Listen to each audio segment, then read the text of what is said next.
Y les digo, vamos a hablar de Francia, pero antes les pido que vean esta foto que conocimos ayer del expresidente del gobierno, José Luis Rodríguez Zapatero, con su gorrito naranja, con su chubasquero, ¿cómo es eso? ¿Cómo se llama esto que lleva?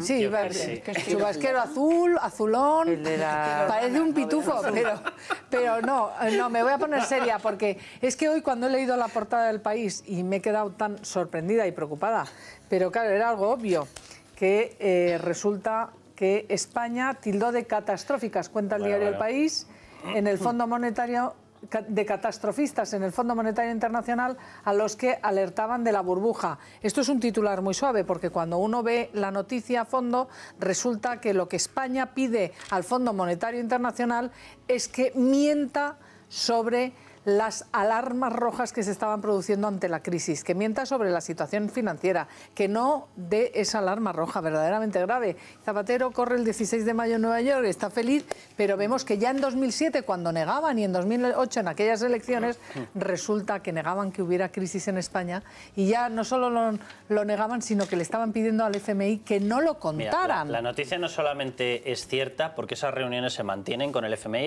envía una misión y se negocia, vamos a decirlo de alguna manera, cuál va a ser el dictamen que den de tu país, ¿vale? Y en esas reuniones intervienen políticos y se habla, y se presiona mucho. O sea, no solamente es que sea cierto, sino que tenemos la constatación de que es que el Banco de España, según pasaron las elecciones, hizo unas declaraciones asegurando que no hemos querido dar determinada información para no interferir en la decisión de los electores. Esa fue la versión oficial del Banco de España. Mira, da vergüenza, 1, tratar a la población como imbécil. 2, ocultar la información. Y 3, que organismos públicos que tenían la obligación de chequear cómo estaban nuestras cajas, que al final nos hemos tenido que echar encima su porquería con 41.000 millones de euros pedidos prestados, que los soportamos todos los ciudadanos, pedidos prestados a la Unión Europea, que descubramos que esos organismos, en vez de estar haciendo lo que tenían que estar haciendo, o el gobierno haciendo el acto de transparencia, se dedicaban a ocultar información a los electores. Y además están las actas, eso se ha dicho oficialmente. Las actas internas, es que lo que revela el País, y titula así, pero yo se lo explico, lo que dice es lo que son las actas internas del Fondo Monetario Internacional. Cuando uno lo ve, dice, caramba, y tuvieron el cuajo de negar públicamente y hacer unas políticas. Yo recuerdo que veníamos de un superávit y que estamos pasando la mayor crisis de la historia. Y realmente, claro, habrá quien dice, otra vez a vueltas. No, es que esa foto que les hemos puesto es Zapatero en Nueva York corriendo esa media maratón, pero es que este domingo se iba a apoyar a Elena Valenciano en esa presentación de la candidatura por todo lo alto, arropada por Felipe González, arropada por José Luis Rodríguez Zapatero, Alfonso Guerra, todos los líderes socialistas. ¿Y no te parece normal, ¿no te parece normal que apoyen a la candidata socialista? Sí, hombre, pero que debían darnos explicaciones, porque nos han engañado. El PP tiene el problema de que todavía no tiene a quien apoyar, pero vamos, que vayan los líderes a apoyar a Elena Valenciano, yo parece de manual. ¿Tú te imaginas que, perdóname, que se descubrieran unas actas que Mariano Rajoy ordena o pide al Fondo Monetario Internacional que mienta sobre la situación de España? Yo no sé si es tan fácil ordenar algo al Fondo Monetario Internacional. La que se estaría liando, consta que no es fácil. las actas. Ordenar algo al Fondo Monetario Internacional. Pero ¿quién está al frente del FMI? El FMI lo componen antiguos políticos y gente de influencia de políticos. O sea, vamos a ver, cuando atacamos al FMI y luego posteriormente decimos, ¡joder, qué santo es el FMI, que es imposible torcerle la mano! Mira, el FMI es un organismo político. Vive de aportaciones políticas y vive de que las propias familias de los políticos envían allí a gente. Eso es el FMI. Un organismo que sobra. Literalmente sobra. Que presidía Rato. Que entonces presidía Rato, ¿no? Que a mí me da lo mismo ni PP, ni PSOE, ni Izquierda Unida, ni la Madre del Cordero. Es que me da olímpicamente lo mismo. Cuando alguien lo que hace es una estrategia para engañar a la población y sacar un fruto económico, político, etcétera, a mí en mi lista le hago así. ¿Pero por qué no lo ha dicho Rato antes? Carlos, pregunto, ¿que era el presidente? No, perdóname, es que no estaba Rato de presidente en aquel momento. Es que estaba la persona que aparece ahí. Director gerente del FMI en el año 2007. Es que no nos inventó una persona que luego tuvo que pasar a dar explicaciones por unas prácticas sexuales un tanto extrañas. Lo que decía Isabel, lo que decía no nos inventemos los datos. Las actas del Fondo Monetario Internacional han sido siempre así. Por favor, aquí se deslizan nombres y ahí, si no lo desmientes, ahí queda. Rodrigo Rato no estaba en aquel momento. La persona que estaba en aquel momento era Strauss-Kahn, que desde luego es una persona que ha dado unos visos de ética tremendos. Estupendo, ¿vale? sí. Y a partir de ahí, cuidado, la capacidad que tiene un país de presión es muy fuerte, porque lo que hace esta misión del FMI es venir y ver lo que tú le das. Es decir, que si tú has conseguido conseguido quitar de los informes del Banco de España las inspecciones que sí se estaban realizando y que decían que teníamos un boquete tremendo, pero tú casualmente las edulcoras, lo que ve el FMI es el edulcoramiento, no ve el sistema real. Y yo aquí recordaría cositas que hacía el señor Caldera, por ejemplo, que se le acabó llamando el ministro Típex, porque resulta que mandaba una parte de los parados hacia los denos, y hacía así y ya no aparecían en la estadística. Entonces, todo eso es lo que veía el FMI, es decir, a la mítica y tristemente repetida pregunta que siempre hemos hecho de si el Partido Socialista engañó en aquellas elecciones a la población, la respuesta es un sí enorme. Engañó a la población con los datos económicos. Quiero que veáis lo que cuenta el País. España pidió, en otra noticia, al FMI, esto era en 2009 ya, que no airease los problemas de la banca. ¿Os acordáis de la Champions League? Claro. Y dice, el Fondo y el Banco Central Europeo advirtieron sobre la vulnerabilidad de las cajas de ahorro, y el Gobierno reclamó a los técnicos que se centraran en las reformas Pero además, Isabel, tú dabas la clave, porque es que una cosa es que que no hubieran medido la magnitud de la crisis, pero esto lo que demuestra, además,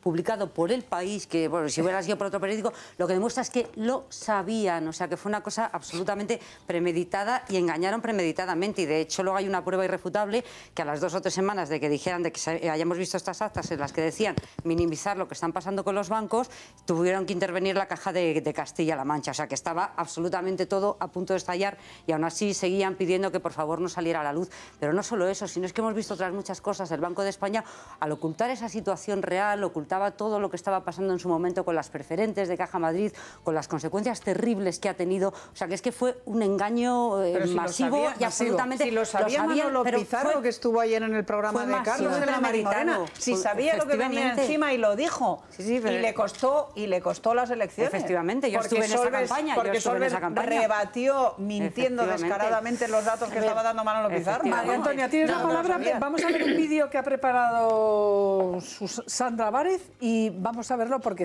venga a ver las imágenes de ese mitin de ayer en Madrid, donde todos arropan a Elena Valenciano en tu partido, el Partido Socialista Obrero Español, y estamos hablando de esa grave responsabilidad de haber engañado a los españoles y haber pasado unas políticas de superávit al déficit mayor de la historia, de un 11% de déficit, que se dice pronto, y ahora estamos apechugando todos con esta juerga. Vamos a verlo. Descalabro electoral de la izquierda en la segunda vuelta de las municipales francesas. A pesar de su desesperada llamada a la movilización de los votantes, la abstención ha alcanzado cifras históricas, situándose en un 38,5%, y el Partido Socialista francés se ha llevado la peor parte. Con un 40,5% de los votos, el partido de François Hollande ha obtenido el mayor revés en 15 años, frente al 45,9% de la derecha, que recupera el terreno perdido en 2008. 10 ciudades de más de 100.000 habitantes y 40 de entre 30.000 a 100.000 pasan de ser socialistas a conservadoras y se imponen en municipios como Toulouse, tradicionalmente de izquierdas. Además, sube la ultraderecha de Jean-Marie Le Pen, que con el 6,8% de los votos regirá al menos 14 alcaldías. Tan solo la capital, París, tendrá una alcaldesa socialista. Se trata de Anne Hidalgo, una gaditana de nacimiento que se convierte en la primera mujer en alcanzar el ayuntamiento parisino. El presidente Hollande, cuyos índices de popularidad se encuentran en sus horas más bajas, toma nota. Y en España los socialistas hacen lo propio. La candidata a las europeas, Elena Valenciano, ha llamado al voto incluso a los propios indignados, a quienes trata de convencer de que las urnas es la mejor forma de ganar a los poderosos. Hay que ganar la batalla por ellos, y eso se hace votando, ganándole a la derecha. No basta con indignarse, hay que votar, ganar y cambiar. En el acto de presentación de su candidatura, Valenciano estuvo arropada por los expresidentes Felipe González y Zapatero, el secretario general de los socialistas madrileños, Tomás Gómez, y Alfredo Pérez Rubalcaba, que se mofó de que a estas alturas Rajoy todavía no tenga candidato. Pero si no tenéis candidato, si el que no ha salido de su casa es el candidato que está debajo de la cama, ¿pero cómo le pides a la gente que salga? Yo tengo una teoría adicional, y es que Rajoy mira a Elena y dice, pero si es mejor para España que gane Elena. ¿Para qué voy a elegir un candidato? A los populares, sin embargo, parece no preocuparles la foto del cartel y siguen confiando en los signos de recuperación para ganarse a los votantes. Y si estamos de acuerdo que estamos al principio de la recuperación, estaremos de acuerdo en que lo peor que le podría pasar a España ahora es que volvieran a ganar los socialistas.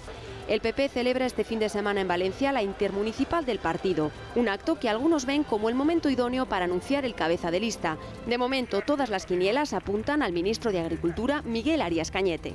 y tiene la palabra. María Antonia, ¿tú crees que es extrapolable esa abstención, que podemos vivir una abstención en las europeas en España? Yo creo que en las próximas elecciones que se produzcan en España, tanto las europeas como las autonómicas como las generales, va a haber más abstención del electorado, con carácter general. Esto es una tendencia que aparece en todas las encuestas y que los estudios sociológicos y de politólogos van en esa dirección. Probablemente, como en la mayoría de los países de Europa, se está produciendo esa tendencia. Pero yo quería hablar antes sobre el Fondo Monetario Internacional. Yo creo que España está en crisis ya desde el 2004. Lo que pasa es que porque teníamos una economía basada en un sector único, que era el sector inmobiliario. Lo que sucede es que vivimos cifras de crecimiento durante todos esos años hasta que en el 2008 hay una crisis financiera mundial que nos afecta a nuestro sector inmobiliario. Pero, por ejemplo, cuando habláis de crisis y de las mentiras, es que España ha vivido una mentira durante muchos años. Todos los informes que se han presentado, desde organismos internacionales a organismos nacionales, a los propios profesionales, era una mentira, porque estadísticamente España crecía y la economía iba bien. Por tanto, yo he estado en una entrevista con Pizarro aquí en este programa y dije que probablemente el PSOE iba a las elecciones con una... Perdón, en relación con la economía, con unas cifras que no eran las más adecuadas, porque evidentemente ni se iba a crear empleo. Y yo creo que ese debate, lo dije en su día, lo ganó Pizarro frente a Solbes. Pero Solbes era lo institucional y Pizarro no era lo institucional. Bueno, y en este país lo ganó Pizarro frente a Solbes. No, Pizarro dijo la verdad. En el fondo, ya sé que lo ganó Solbes, pero en el fondo lo ganó Pizarro porque decía la verdad. Bueno, pues ya está, pero vámonos al análisis actual. Pero es que yo no he podido intervenir en por eso te pido ahora, conociendo que se nos ha engañado con la crisis premeditadamente. Pero el país era una mentira, aquí engañaba a toda la gente desde los medios. Pero lo que no era mentira es que había superávit en las cuentas públicas y que luego nos dejaron un déficit. Claro, porque tú te basabas en estadísticas y las estadísticas daban cifras de crecimiento muy buenas para el país. Vámonos a la actualidad. Se basa Isabel y todo el mundo, porque es la única manera de mirar cómo evoluciona la economía. ¿En qué te vas a fijar? Claro. A ver, la diferencia es abismal. Pero había una diferencia, Carlos. Desde el 2005 no había crédito para la empresa en este país. Tú has mezclado dos cosas. Si nuestro modelo de crecimiento era bueno en 2004, si se cogió a unos señores de unos organismos se les dijo, mentid a la población. Mira, este es el dato. Este es el dato que aparece en las actas, que lo publica el País Hoy. Eso ocurre con el señor que se va a correr la media maratón muy tranquilo a Nueva York. No ocurría antes. Bueno, entonces, ¿que había un modelo? Vale. ¿Que se mintió descaradamente a la población? Eso la pregunta